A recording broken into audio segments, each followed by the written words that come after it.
Hi everyone, good evening guys, and welcome to the YouTube channel of PRATHAM Test Prep. Myself Juhi Sharma, and here we are with yet another current affairs session which will cover the current affairs from the 28th of October to the 28th of November to the 1st of December. So I hope I'm clearly audible to every one of you. Guys, I hope I'm clearly audible to each and every one of you. The screen is visible, the PPT is visible to everybody.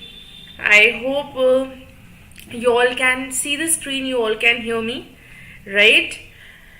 Good evening everybody. So in this session we are going to cover the news from the 28th of November to the 1st of December, as I've already told you. Apart from that, just for everybody who's new over here, I just have to tell you that these current affairs sessions get conducted on every Monday and Friday at 8:30 p.m. Yes, every Monday and Friday 8:30 p.m. we conduct these current affairs sessions, which are known as Current Affairs SAMVAD. Right? We have these sessions called Current Affairs SAMVAD. Apart from that, we do have vocab sessions as well, which happen thrice a week. The vocab sessions gets conducted on every Tuesday, Thursday and Saturday at 8:30 p.m. So on days when you don't have current affairs session, you have your vocabulary sessions, right? Apart from that, we do have newspaper analysis. So if you are a CLAT aspirant, if you want to give CLAT, right, you can watch these news analysis sessions, newspaper analysis sessions, which gets conducted at 11:30 a.m. from Monday to Friday. Yes, from Monday to Friday on every weekday 11:30 a.m. these newspaper sessions gets conducted by Bhargav sir, so you can attend that. Apart from that, we do have deep dive sessions which gets conducted twice a week.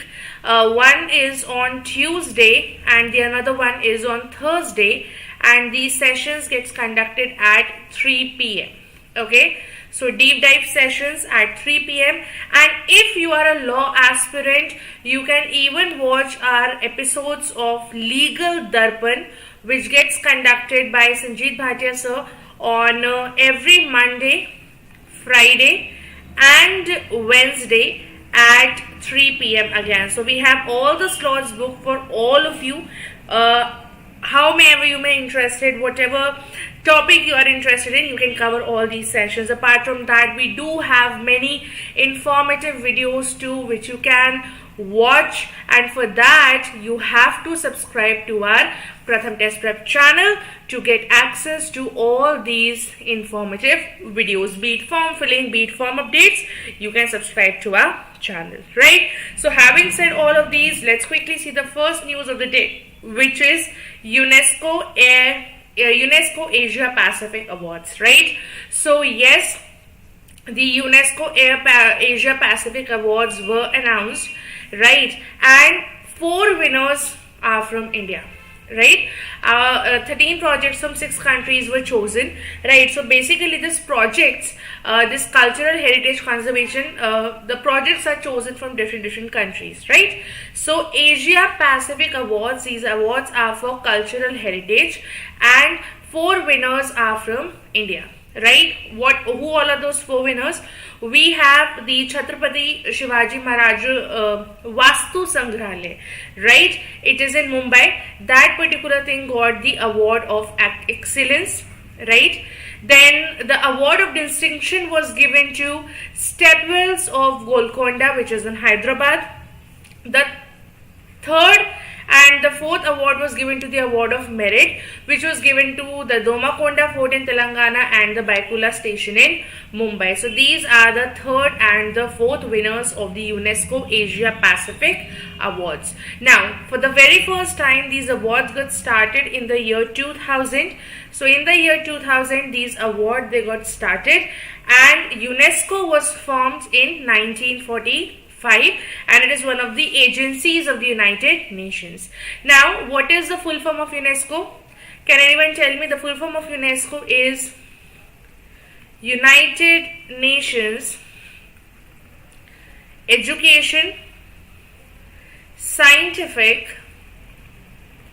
and Cultural Organization. United Nations Education, Scientific and Cultural Organization is the full form of UNESCO, and let me tell you that UNESCO is the only cultural organization of the UN, right? It is the only cultural organization of the United Nations. This question is a very miscellaneous type question, but they can ask you, right? So UNESCO Asia Pacific Awards, these awards are given in the year 2022 and they were started in 2000. There were 4 winners from India, right? However, there were other countries too from which there were several winners. There were Afghanistan से था, China से था आपका, Iran, Nepal, India, Thailand, इन सारे countries से winners थे. लेकिन जो इंडिया की जो विनर्स हैं, देयर आर 3 कैटेगरीज. एक तो अवार्ड ऑफ एक्सीलेंस में जीता है, जो हमारा छत्रपति शिवाजी महाराज वास्तु संग्रहालय है मुंबई में, उसने जीता है award of excellence. Award of distinction जो लिया है वो दिया है staples of Golconda which is in Hyderabad. And award of merit जो लिया है वो लिया है दोमाकोंडा फोर्ट, तेलंगाना में है आपको, बाइकुला स्टेशन है आपका मुंबई में. So these are the important awards, 4 projects which won from India. Moving further to the next news, we have Udaipur to host first G20 Sherpa meet. Now, आपको एक बात पता होगी, हमने कुछ दिनों पहले एक न्यूज करी थी that India assumed the presidency of G20 nations, right? India assumed the presidency of G20 Nations. ये हमने भी कुछ दिनों पहले करा था, राइट? एंड जितनी भी मीटिंग्स होंगी आपकी सितंबर 2023 तक, वो सारी जो आपकी मीटिंग्स हैं वो इंडिया होस्ट करेगा. नाउ जो G20 नेशंस हैं, G20 is a part of G6, G7 nations. G20 उनका पार्ट है, right? Now India is a part of G20. India is not a part of G6, G7 nations, right? Now another thing कि जब भी आपका G20 meet होता है, G20 submit होता है, ये G20 में जो आपकी कंट्रीज होती हैं उसमें जो आपका G20 का रिप्रेजेंटेटिव है, बिकॉज बहुत बार बच्चों को ये कंफ्यूजन होता है कि मैम ये शेरपा क्या है. Right, ma'am, what is this Sherpa? This question was asked by a lot of students to me that, ma'am, what is this Sherpa? Basically, Sherpa बेटा एक term दिया गया है to the head of, head of the government actually, who is representing any particular nation in the G20 International Summit, right? जैसे India को कौन represent कर रहे हैं? सी ऑफ नीति आयोग मिस्टर अमिताभ कांत. उसी तरीके से हर कंट्री का एक अपना अपना शेरपा है. It is a personal representative of head of state और हेड ऑफ द गवर्नमेंट जो कंट्री को रिप्रेजेंट करता है इंटरनेशनल समिट में. That is what Sherpa is. Sherpa is the representative, right? Now G20 Nations हैं, ऑब्वियसली कितने नेशंस होंगे? टोटल 20 नेशंस होंगे. तो सारे नेशंस के जो आपके जितने भी शेरपाज हैं, जितने भी डिप्लोमैट्स हैं, वो सारे उदयपुर में आएंगे. And Udaipur will host the first G20 sherpa meet. 4 दिसंबर से 7 दिसंबर तक उदयपुर में G20 नेशंस की मीटिंग चलेगी, ठीक है? नाउ ये जो है सारे G20 जो सबमिट है उसकी एक्चुअल में जब आपकी जितने भी गवर्नमेंट रिप्रेजेंटेटिव्स हैं वो क्या करेंगे क्या नहीं करेंगे. सो दिस इज एक्चुअल में होने से पहले आप एक तरीके से बोल सकते हो मॉक मीटिंग बोल सकते हो, प्रिलिमिनरी मीटिंग बोल सकते हो, राइट? ये सारे शेरपा की मीटिंग्स हैं. And as I told you that India ने G20 नेशंस की प्रेसिडेंसी अभी दिसंबर में जितनी स्टार्ट कर दी थी. एंड ये जितनी भी मीटिंग्स एंड ऑल होंगी, these meetings, the agenda of the summit is scheduled to happen in September 2023. Basically सितंबर 2023 में जो आपकी जो मेजर समिट होगी G20 समिट, 1 साल के लिए हर नेशन प्रेसिडेंसी अज्यूम करती है. एंड जो सितंबर में आपकी समिट होगी, this meeting is basically for that. कहाँ पे हो रही है? उदयपुर में हो रही है. और इंडिया ने अज्यूम करी है G20 की presidency. Okay, now moving on to the third news, we have Austra Hind 2022, right? आपको नाम से क्या समझ आ रहा है? आप यहाँ पे देखो, दोनों कंट्री के फ्लैग हैं. We have the Australian flag over here and we have the Indian flag over here. Australian और इंडियन फ्लैग दोनों हैं आपके. सो ऑस्ट्रा हिंद से आपको क्या समझ आता है? ऑस्ट्रा हिंद से आपको basically Austra Hind is what? Austra Hind is a military exercise, right? It is a military exercise है किस किस के बीच में?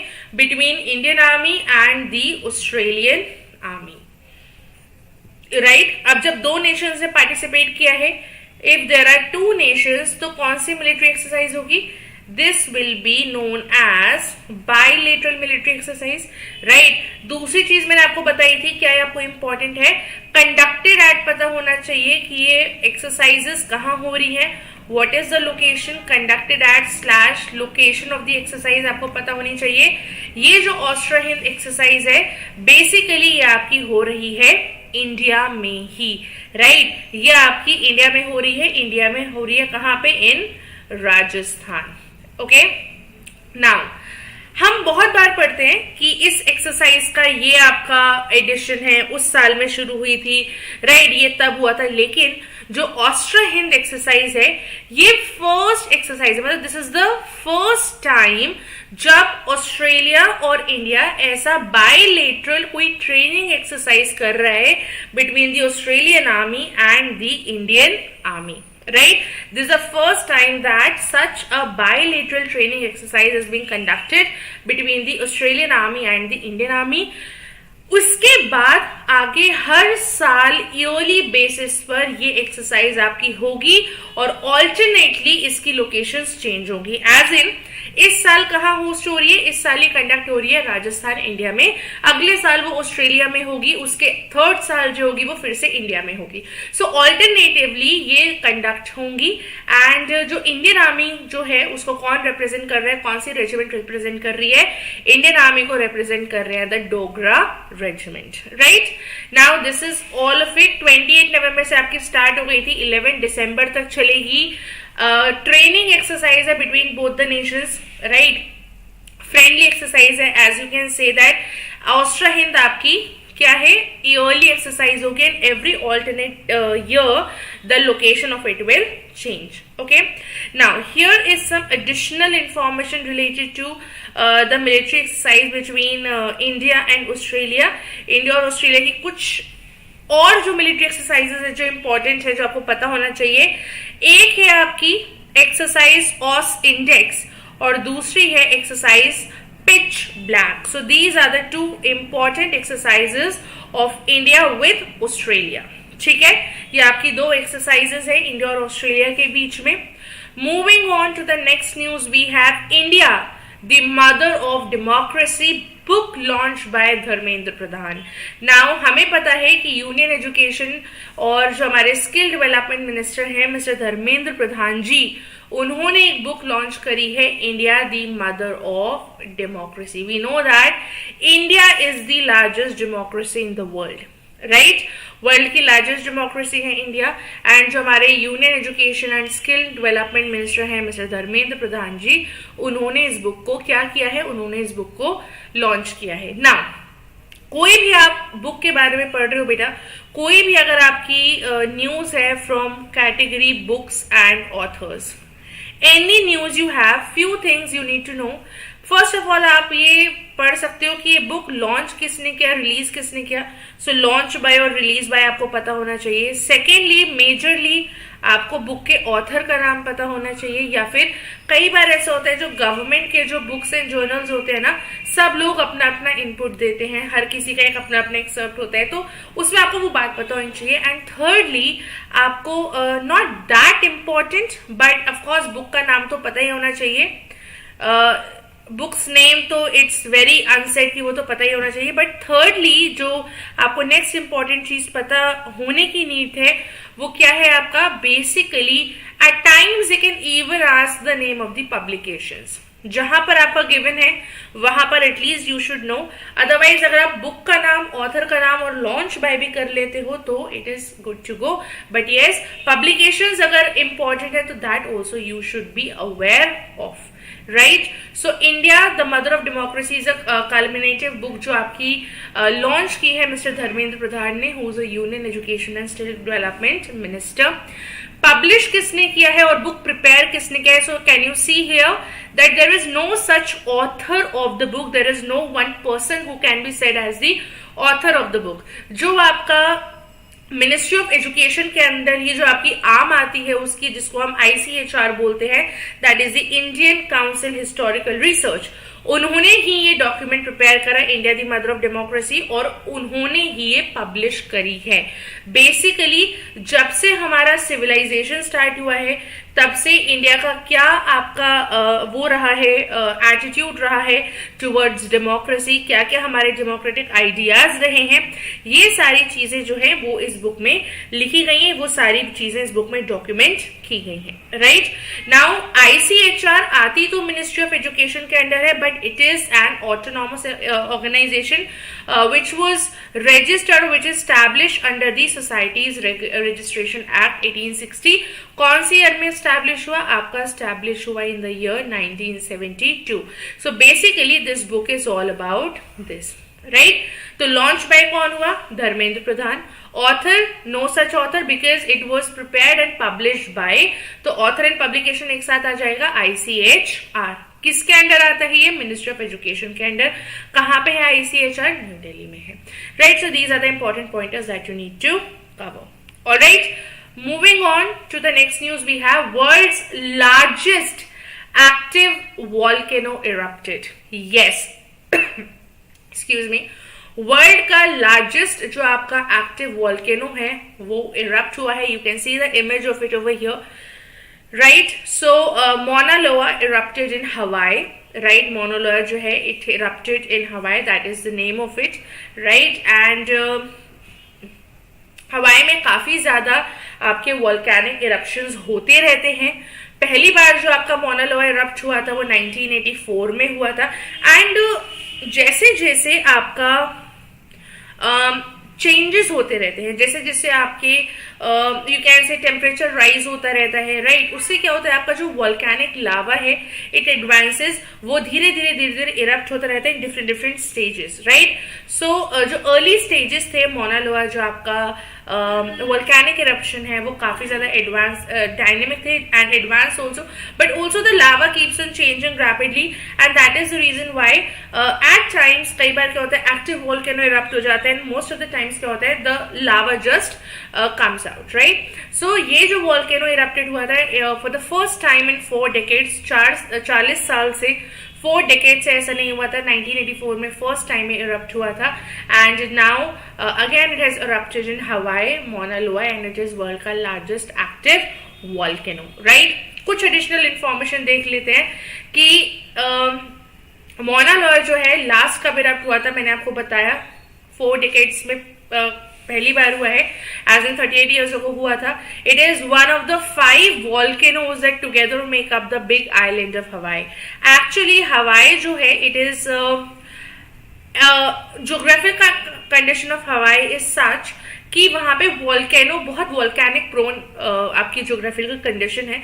तो Mauna Loa is not only the it's not the only volcano which has erupted in Hawaii. No, there are 4-5 volcanoes over there, and collectively, if we talk about that, collectively we together make it up, it is known as the big island of Hawaii, right? And Mauna Loa is one of that. अगर हम India की बात करें, India में केवल अभी तक एक ही एक्टिव वॉल्केनो हुआ है और वो हुआ है आपका अंडमान आइलैंड्स में, जिसका नाम है बैरल आइलैंड्स में. वहां पे इंडिया का ओनली एक्टिव वॉल्केनो हुआ है. Right, now I hope it is clear to you.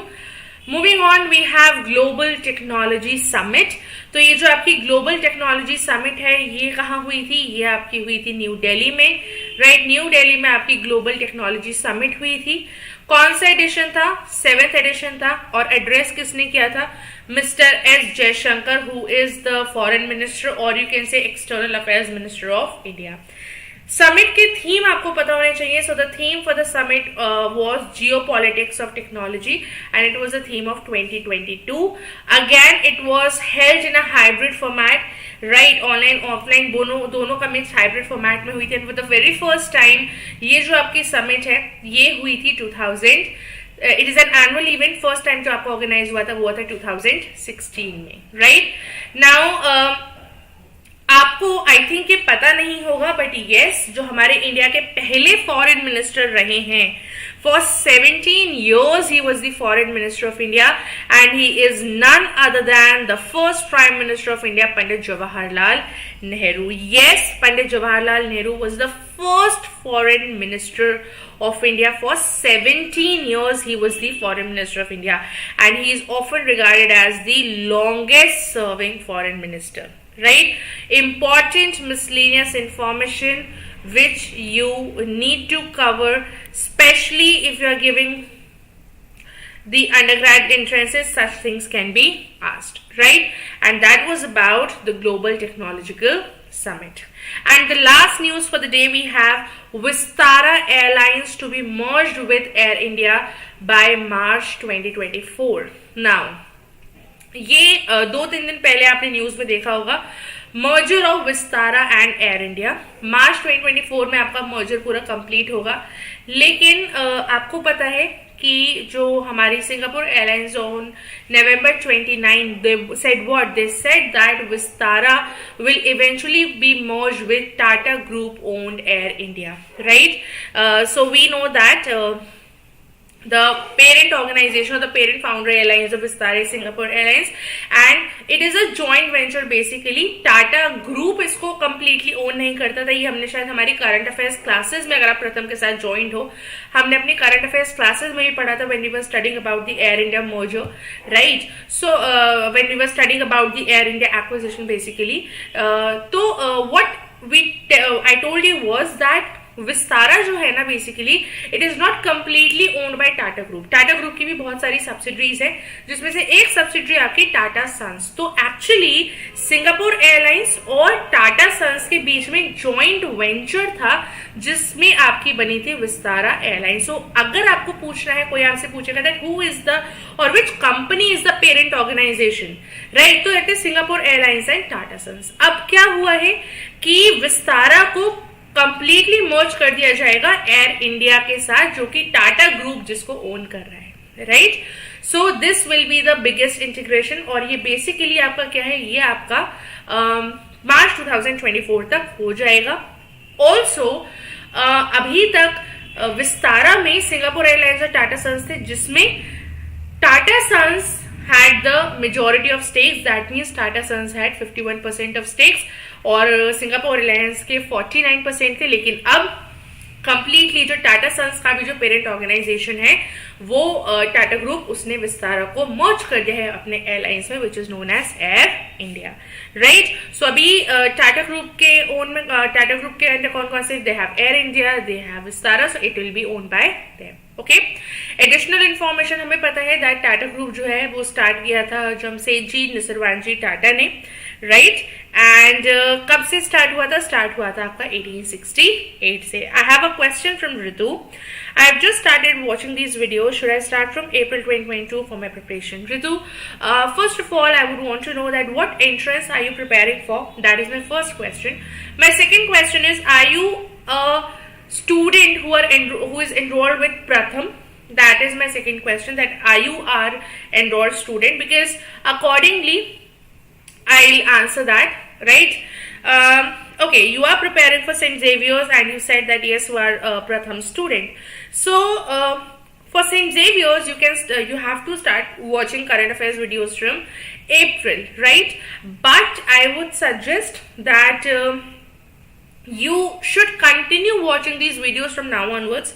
I won't be saying you to go back to the previous videos and watch all the ones which are there. Why? Because you are a Pratham enrolled student, and whatever I am giving you over here, those things are there in your monthly compendium and in your monthly questionnaire, right, Ritu? So all those news will definitely be there in your monthly compendium or questionnaire. So that is the reason why I would say that at least you can do what? You can actually go through the monthly questionnaire and monthly compendium, and then you can watch, right, the videos that you can do, number one. Secondly, you continue watching these videos now on, but I don't advise you to go through the previous ones. Previous के लिए just refer to compendiums and questionnaires, right? And with this, we have covered all the important news of the day. Thank you so much guys for staying tuned. I shall be seeing you super soon on Monday in the next video session. Till then, keep smiling, keep revising, right? Keep yourself motivated, and yes, we shall be seeing you super soon. And this is Juhi Sharma signing off. Thank you.